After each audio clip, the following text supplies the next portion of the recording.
نحمده ونصلي على رسوله الكريم أما بعد فأعوذ بالله من الشيطان الرجيم بسم الله الرحمن الرحيم رب اشرح لي صدري ويسر لي أمري واحلل عقدة من لساني يفقهوا قولي واجعل لي وزيرا من أهلي اللهم فقهنا في الدين اللهم انفعنا بما علمتنا وعلمنا ما ينفعنا وزدنا علما آمين يا رب العالمين سبحانك لا علم لنا إلا ما علمتنا إنك أنت العليم الحكيم.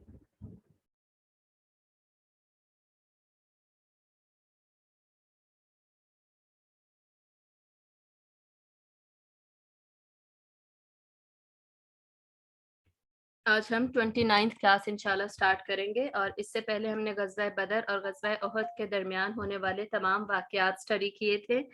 آج ہم انشاءاللہ غزوہ احد کو سٹارٹ کریں گے اور غزوہ احد میں جو کہ پری پلاننگ کی گئی اس کی تیاری میں جو مراحل گزرے اس کی تیاری کو ڈسکس کریں گے. ہم بیسکلی پری بیٹل کمنٹری جو ہے وہ ڈسکس کریں گے اور اس کے بعد غزوہ احد کا آپ یہ یاد رکھیں گے کہ یہ غزوہ 2 مراحل میں بیسکلی ہوا تھا. تو اس کا جو پہلا مرحلہ ہے جس میں بیسکلی مسلمانوں کو جیت نصیب ہوئی، فیصلہ کن فتح تھی، اس کو پہلے ڈسکس کریں گے اور انشاءاللہ اگلی کلاس میں دوسرا مرحلہ اور شہادتیں جو ہوئیں اس کو ڈسکس کریں گے. تو غزوہ احد کی بیسکلی وجہ کیا بنی تھی یہ آلریڈی ہم ڈسکس کر چکے ہیں لاسٹ کلاس میں. سریہ قرادہ ہوا تھا 3 ہجری کے بالکل شروع میں اور اس میں بیسکلی تھا کیا کہ صفوان بن امیہ جو کہ امیہ بن حلف کا بیٹا تھا، وہ اس کی قیادت میں تجارتی قافلہ بھیجا گیا شام کی طرف ایک نئے رستے سے، تاکہ مسلمانوں کو خبر بھی نہ ہو اور ان کا کوئی نقصان نہ ہو اور یہ آرام سے اپنا تجارت کا کام کر سکے اور اس سے بیسکلی وہی ان کا ارننگ کا ذریعہ تھا، تو اس سے وہ پیسہ کما سکے اور اپنے معاش کو مضبوط بنا سکیں.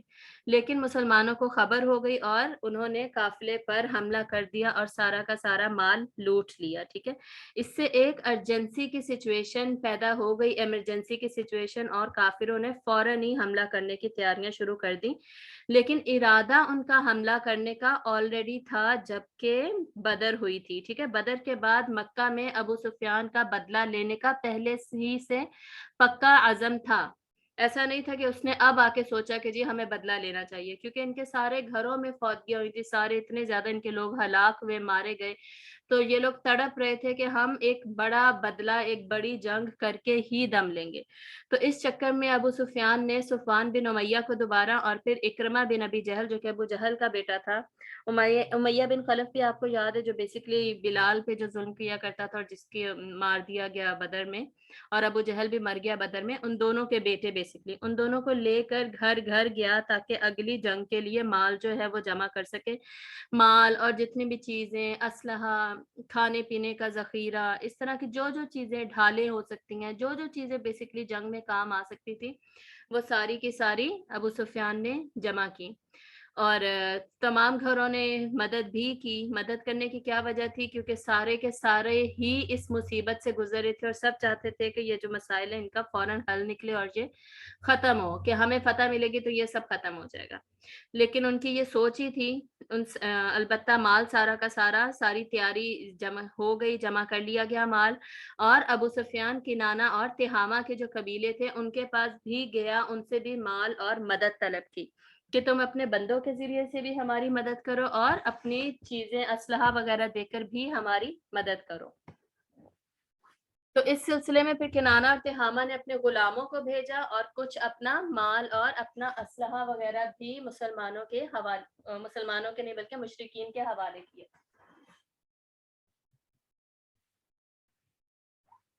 جی اچھا، یہ تو ایک دو وجوہات تھی جو ہم نے ڈسکس کی، لیکن کتابوں میں ہم پڑھتے ہیں کہ وجہ کوئی، بلکہ وجوہات جو تھی نا وہ بہت زیادہ پھیل چکی تھی، صرف اب مذہبی وجہ رہی نہیں تھی. ٹھیک ہے، پہلے تو یہ مسئلہ تھا نا کہ جی ان کا یہ بت پرست تھے اور وہ مسلمان تھے، تو بس اس وجہ سے کہ جی ہم جنگ لڑیں گے اور پھر الٹیمیٹلی فیصلہ ہو جائے گا جی کون حق پر ہے.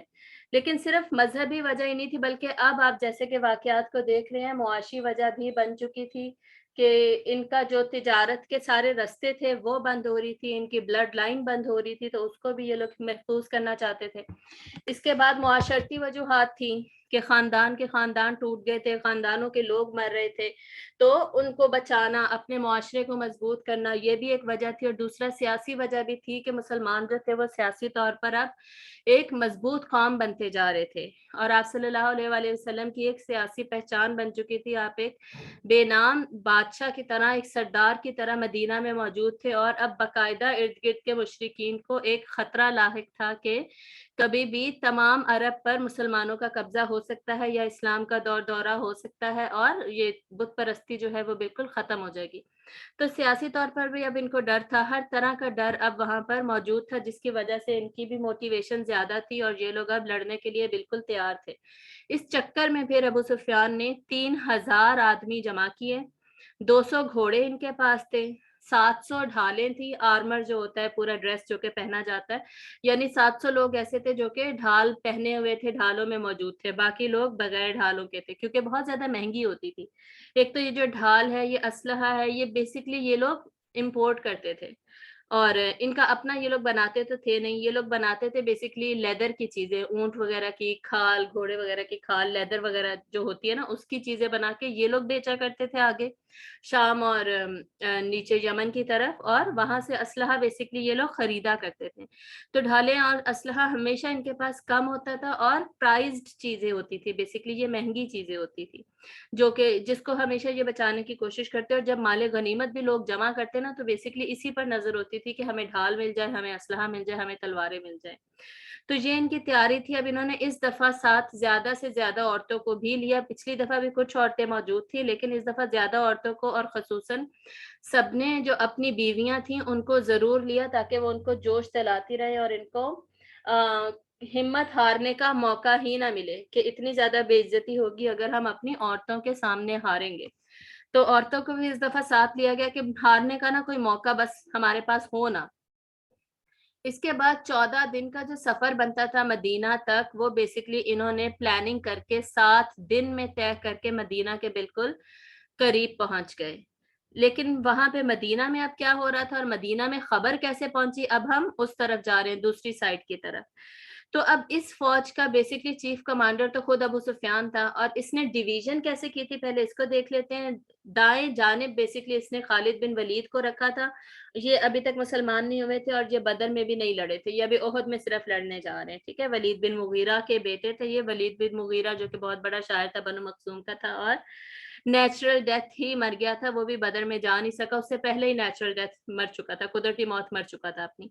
تو خالد بن ولید تھے جو جن کو دائیں جانب رکھا گیا، اور ان کو ایک فوج دی گئی، پھر بائیں جانب اکرمہ بن ابی جہل، ابو جہل کا جو بیٹا تھا، اس کو رکھا گیا، اور اس کو اپنی پوری فوج بنا کر دی گئی، ٹھیک ہے۔ چیف کمانڈر خود ابو سفیان تھا۔ یہ سارے لوگ تو نکل گئے، 7 دن میں اب یہ لوگ پہنچ جائیں گے مدینہ کے قریب۔ لیکن مکہ میں آپ جانتے ہیں کہ حضرت عباس رضی اللہ تعالیٰ عنہ موجود تھے، جو کہ بیسکلی جن کا واقعہ ہم نے بدر کے بعد پڑھا تھا، اور عمومی رائے یہ ہے کہ وہ بدر کے فوراً بعد ہی ایمان لے کر آئے تھے، مسلمان ہوئے تھے، یا کچھ کی رائے کیا ہے کہ وہ بدر سے پہلے بھی مسلمان تھے، لیکن اس وقت بھی مخبری کے لیے ہی مکہ میں موجود تھے۔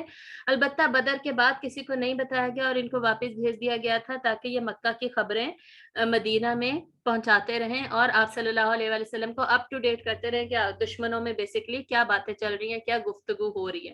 اور سنس حضرت عباس قریش کے بنو ہاشم سے تھے، ایک نامور قبیلہ، خود ان کا اپنا نام سرداروں میں سے، تو ان کو ایسا سچ کوئی نقصان پہنچا نہیں سکتا تھا۔ اگر کسی کو شک بھی ہو جاتا نا کہ یہ مسلمان ہے، تب بھی وہ لوگ ان کو نقصان نہیں پہنچا سکتے تھے، کیونکہ رتبہ درجہ ہی بڑا زیادہ تھا۔ خیر حضرت عباس وہاں پہ موجود تھے، ان کو سنگن ہو گئی، ان کو شروع میں تو نہیں بتایا گیا، کیونکہ ان کو پتا تو تھا کہ بنو ہاشم کے کسی بھی بندے کو پتا چلا تو ہو سکتا ہے کہ آگے خبر پہنچ جائے، مدینہ میں خبر پہنچ جائے، تو ٹاپ سیکرٹ تو رکھنا تھا انہوں نے، ٹاپ سیکرٹ رکھنا ایک ضرورت ہوتی ہے بیسکلی، اور وہ تو انہوں نے رکھا۔ لیکن الٹیمیٹلی حضرت عباس کو پتا چلا، اور جیسے ہی انہیں پتا چلا، انہوں نے اپنے غلام کو خبر دے کر فوراً مدینہ پہ بھیجا، جو کہ نکلا کب ہے، قریش کے سارے لشکر کے نکلنے کے بعد یہ نکلے ہیں، یہ غلام نکلا ہے، اور نکل کے اس نے جلد از جلد میکسیمم جتنی تیزی سے ہو سکتا تھا 3 دن میں اس نے سفر طے کیا۔ کوبا کے مقام پر رسول اللہ صلی اللہ علیہ وآلہ وسلم موجود تھے، وہاں جا کر آپ صلی اللہ علیہ وسلم کو ملا اور پیغام پہنچا دیا کہ حضرت عباس نے یہ پیغام بھیجا ہے کہ ابو سفیان پوری آرمی، پوری فوج کو لے کر نکلا ہے جنگ لڑنے کے لیے۔ اب مدینہ میں پھر آپ صلی اللہ علیہ وآلہ وسلم نے سب سے پہلا کام تو یہ کیا کہ خبر کو کنفرم کرنے کے لیے جاسوس بھیجے، واپس کے دیکھ کر آؤ واقعی فوج نکلی ہے۔ اب ظاہری سی بات ہے 3000 لوگوں کی فوج نکلے گی تو وہ نظر تو آئے گی، کتنا زیادہ چھپ لیں گے، اب تو سامنے نظر آئیں گے وہ لوگ۔ تو جاسوس نکلے ہیں، الٹیمیٹلی انہیں کنفرم ہوا کہ جی ہاں واقعی وہ لوگ نکلے ہوئے ہیں اور تیار ہو کر اسلحہ وغیرہ لے کر نکلے ہیں جنگ کے لیے۔ اور عورتیں جو ہوتی ہیں وہ ان کی پوئمس پڑھ رہی ہوتی ہیں، یہ نغمے گا رہی ہوتی ہیں جیت سے متعلق، تو اس سب سے بھی پوری کی پوری سچویشن سے، کیفیت سے پتہ چل جاتا ہے کہ جی ہاں لڑائی کی مکمل تیاری ہے اور یہ لڑنے کے لیے آ رہے ہیں۔ انہی دنوں میں آپ صلی اللہ علیہ وآلہ وسلم نے یہ خواب دیکھا اور اس کو مسلمانوں کے ساتھ آپ صلی اللہ علیہ وآلہ وسلم نے شیئر بھی کیا۔ اس خواب میں بیسکلی تھا کیا، آپ صلی اللہ علیہ وآلہ وسلم نے مسلمانوں کو بتایا کہ میں نے دیکھا ہے کہ میں تلوار مارتا ہوں، حملہ کرتا ہوں تلوار کے ساتھ اور میری تلوار ٹوٹ جاتی ہے، لیکن میں دوبارہ حملہ کرتا ہوں اسی تلوار کے ساتھ تو وہی تلوار پھر دوبارہ ٹھیک ہو کر اسی طرح چمک دمک کے ساتھ میرے ہاتھ میں آ جاتی ہے۔ اور پھر میں نے دیکھا کہ بہت زیادہ گائے موجود ہوتی ہیں، گائے کاؤز بہت زیادہ موجود ہیں، اور اس کے بعد میں نے دیکھا کہ میں نے ایک ڈھال پہنی ہوئی ہے۔ بیسکلی یہ آپ صلی اللہ علیہ وآلہ وسلم نے خواب دیکھا، اور سنس اس خواب کی تعبیر صحیح بخاری کے مطابق آپ صلی اللہ علیہ وآلہ وسلم نے جنگ احد کے غزوہ احد کے بعد مسلمانوں کو سنائی، اس وجہ سے ہم بھی اس کی تعبیر بعد میں پڑھیں گے، ٹھیک ہے، بعد میں دیکھیں گے، لیکن البتہ خواب آپ صلی اللہ علیہ وسلم نے دیکھا اور مسلمانوں کو بتایا۔ پھر جمعرات کا دن تھا، جمعرات جب آپ صلی اللہ علیہ وسلم کو خبر پہنچی اور آپ نے کنفرم کیا، اور آپ نے قریبی جو صحابہ تھے آپ صلی اللہ علیہ وسلم کے وزراء، اور وزراء کے علاوہ باقی بھی جو انصار کے بھی قریبی صحابہ تھے، ان سے آپ صلی اللہ علیہ وآلہ وسلم نے سب سے پہلے مشورہ کیا۔ اس کے بعد اگلے دن جمعے کے دن، جمعہ کی نماز کے بعد، کیونکہ جمعے کی نماز پہ سارے اکٹھے ہوتے ہیں نا، اور کتابوں میں لکھا ہے کہ اس دن ایک جنازہ بھی تھا، تو جمعے کی نماز کے بعد فوراً جنازہ پڑھنے کے بعد پھر آپ صلی اللہ علیہ وآلہ وسلم نے تمام صحابہ سے مشورہ کیا، اور یہ مشورہ کیا گیا کہ اب ہمیں کرنا کیا چاہیے، حملہ تو اب ہونے والا ہے، ہماری اسٹریٹجی کیا ہونی چاہیے، ہمیں کیا کرنا چاہیے۔ تو یہ بیسکلی شورا میں یہ فیصلہ کیا گیا، رسول اللہ صلی اللہ علیہ وآلہ وسلم نے خود یہ مشورہ دیا کہ ہمیں مدینہ میں رہ کے جنگ لڑنی چاہیے۔ کیوں؟ کیونکہ مدینہ پر آج تک جتنی بھی دفعہ حملہ ہوا تھا نا، پاسٹ میں، تاریخ میں جتنی بھی دفعہ مدینہ پہ حملہ ہوا، کوئی بھی مدینہ کو ہرا نہیں سکا، کیونکہ مدینہ کی بہت زیادہ اسٹریٹجک لوکیشن تھی۔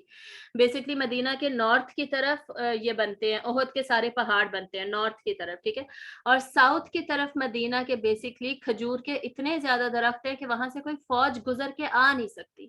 اور مدینہ کے ویسٹ اینڈ ایسٹ کی طرف، بیسکلی مشرق اور مغرب کی طرف حرتین ہے۔ حرتین کیا تھے؟ بیسکلی لاوا ماؤنٹینز، جو کہ بیسکلی ختم ہو چکے تھے، پلینز تھے لیکن لاوا کے پلینز تھے۔ اس طرح کے لاوا ختم ہونے کے بعد پلینز میدان رہ گئے تھے کہ وہاں پر چلنا مشکل ہوتا تھا۔ اس کو حرہ غربیہ اور حرہ شرقیہ کہا جاتا ہے بیسکلی، اور یہ ابھی بھی موجود ہیں، اور ان کے بارے میں آپ کو کتابوں میں تفصیلات بھی مل جائیں گی۔ ان کے اوپر سے آرمی کا گزرنا بہت زیادہ مشکل تھا، ایک مکمل آرمی اس کے اوپر سے گزر کے چل کر وہاں سے نہیں آ سکتی جانوروں کے ساتھ، سواریوں کے ساتھ اپنی۔ تو دونوں حرتین اور جہاں پہ کھجوروں کے درخت سے، یہ تین جگہ تو پروٹیکٹڈ تھیں، تین اطراف، اور یہاں سے تو آرمی حملہ نہیں کر سکتی تھی۔ صرف احد کے پہاڑوں کی طرف سے البتہ حملہ کیا جا سکتا تھا مدینہ کی طرف، تو ایک ہی سائڈ رہ جاتی تھی پروٹیکشن کے لیے۔ تو آپ صلی اللہ علیہ وسلم نے مشورہ دیا کہ مدینہ میں ہی رہیں گے، اور باقی اس کی دوسری وجہ بھی تھی کہ جو اپنا علاقہ ہوتا ہے اس کا نقشہ، اس کی لاجسٹکس وغیرہ سب پتہ ہوتا ہے کہ ہماری ایسی گلیاں ہیں، ہم کیسے لڑیں گے، ہم کیا کریں گے، اور جب اگر آرمی اندر آ بھی جاتی ہے تو عورتیں اور بچے اوپر سے چیزیں پھینک کے مار سکتے ہیں، یعنی پورا پراپرلی پلان کیا جا سکتا تھا۔ اور عبداللہ بن ابی بن سلول جو بیسکلی منافقین کا سردار تھا، اس نے بھی آپ صلی اللہ علیہ وسلم کے مشورے میں کے جیسا ہی مشورہ دیا، آپ صلی اللہ علیہ وسلم کی ہاں میں ہاں ملائی، اور بیسکلی اس کا یہ کہنا تھا کہ جی ہاں کبھی مدینہ کو کوئی اندر حملہ کر کے نا ہرا نہیں سکا، اس لیے ہم اندر ہی رہیں گے۔ لیکن وہاں پر کچھ جوان مسلمان موجود تھے جو بیسکلی ان میں سے زیادہ تر بدر میں حصہ نہیں لے سکے تھے، کیونکہ بدر تو اچانک ہوئی تھی۔ تو یہ جو جوان مسلمان تھے نا، یہ اب جوش میں تھے، اور انہوں نے مشورہ دینا شروع کیا کہ نہیں، ہم تو باہر جا کر لڑیں گے، مدینہ سے باہر نکل کے باہر جا کر اپنی بہادری کے جوہر دکھائیں گے، ڈٹ کر مشرکین کا، دشمن کا سامنا کریں گے اور انہیں ہرائیں گے۔ تو انہوں نے ضد کرنی شروع کر دی،